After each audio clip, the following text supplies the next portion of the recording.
ఋషికొండ వ్యవహారం మీద ముందుగా రామకృష్ణ బాబు గారు అక్కడ జనసేనకు సంబంధించి మూర్తి యాదవ్ అనే కార్పొరేటర్ వాళ్ళు లోకల్గా దాని గురించి వివరించడం, అదే సమయంలో నేషనల్ గ్రీన్ ట్రిబ్యునల్కి నేను ఒక రిప్రజెంటేషన్ ఇస్తే దాన్ని సువోమోటోగా వాళ్ళు దాన్ని స్వీకరించి ఆ కన్స్ట్రక్షన్ని నిలుపుదల చేయమని చెప్పి ఒక ఆర్డర్ ఇస్తే దానికి హైకోర్టులో మీరు స్టే తెచ్చుకోవటం జరిగింది.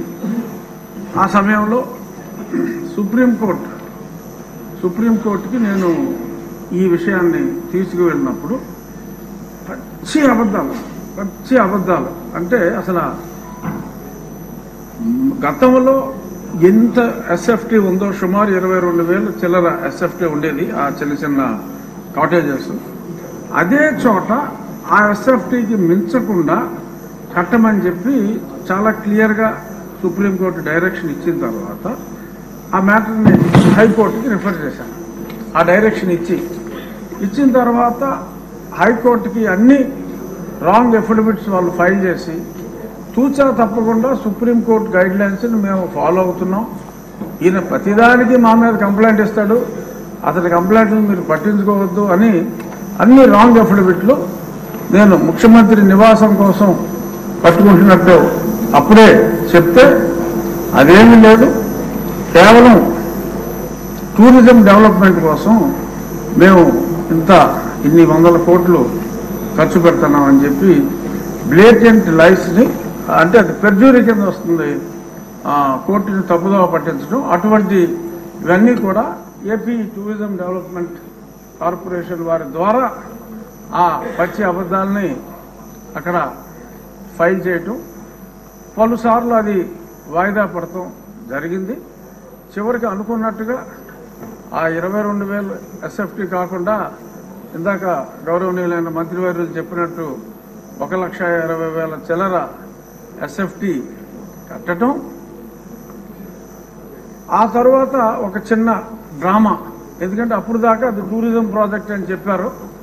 ఈలోపు ముఖ్యమంత్రి గారు అప్పటి ముఖ్యమంత్రి ఒక అనౌన్స్మెంట్ ఇచ్చి నేను విశాఖపట్నం వచ్చేస్తున్నాను అని చెప్పి ఆయన చెప్పడం జరిగింది. ఆ తర్వాత కొంతమంది ఆఫీసర్స్ని వైజాగ్లో నాకేమన్నా ఇల్లు దొరుకుతుందా చూడండి, స్టడీ చేయండి అని చెప్పి స్టడీ చేస్తే వాళ్ళకంట ఆ బీచ్ రోడ్లో వెళ్తా ఉంటే అరే ఇక్కడ భలే ఇల్లు దొరికిందే, ఇది ముఖ్యమంత్రి గారికి బాగుంటుంది అని చెప్పి వాళ్ళకి తెలిస్తే వాళ్ళందరూ సూచించారంట.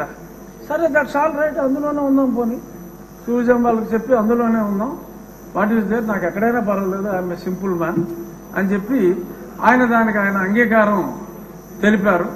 ఆ తెలిపిన తర్వాత కూడా మళ్ళీ హైకోర్టులో ముందు నుంచి చెప్తున్నాం సార్, ఇప్పుడు ఇల్లు అఫీషియల్గా ఓకే చేశాడు, ఇప్పుడైనా సరే చర్యలు తీసుకోండి అంటే కోర్టు వారు అసలు మా రూల్స్ వైలేట్ చేస్తే ఏ క్షణంలోనైనా మేము ఆర్డర్స్ ఇస్తాము, డిస్మాంట్లింగ్ ఆర్డర్స్ ఇస్తాము, మీరేం వరీ కావక్కర్లేదన్నారు. ఇప్పుడు దాకా ఆ మ్యాటర్ రాలేదు, ఎలక్షన్ వచ్చింది, ఆయన వెళ్ళిపోయాడు. సో ఇప్పుడు ఆ ప్రాపర్టీ, ఎందుకంటే ఆయన అంటే డిస్ట్రక్షన్తో మొదలుపెట్టారు. నాకు తెలిసి గౌరవనీయులైన ముఖ్యమంత్రి గారు ఈయనంతా కన్స్ట్రక్షన్ బేస్డ్ యాక్టివిస్ట్, అతను డిస్ట్రక్షన్ బేస్డ్. సో కాబట్టి ఒక 500 కోట్లు ప్రజలను దుర్వినియోగం చేశారు, శిక్షించాలి అని చెప్పి మా విష్ణుకుమార్ రాజు గారు గట్టిగా చెప్పారు. కానీ కొన్ని వేల కోట్లు రకరకాల ఇష్యూస్లో దుర్వినియోగం అయినాయి. ఈ 500 కోట్ల వలన అతను అలరయ్యి ఒక మంచి ప్రభుత్వం రావడానికి దోహదం చేశాడు. కాబట్టి అంటే నెగిటివిటీలో positivity వెతుక్కోవటం.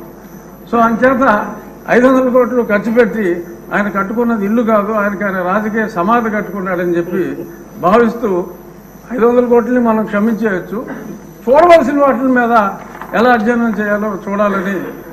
Perhaps this is my last speech. ఇక్కడ కూర్చుని మళ్ళీ దాలిక కట్ కాబట్టి దీని మీద లాస్ట్. సో దీని మీద రేపు జరిగే చర్చ ఆసక్తిగా అవ్వచ్చా?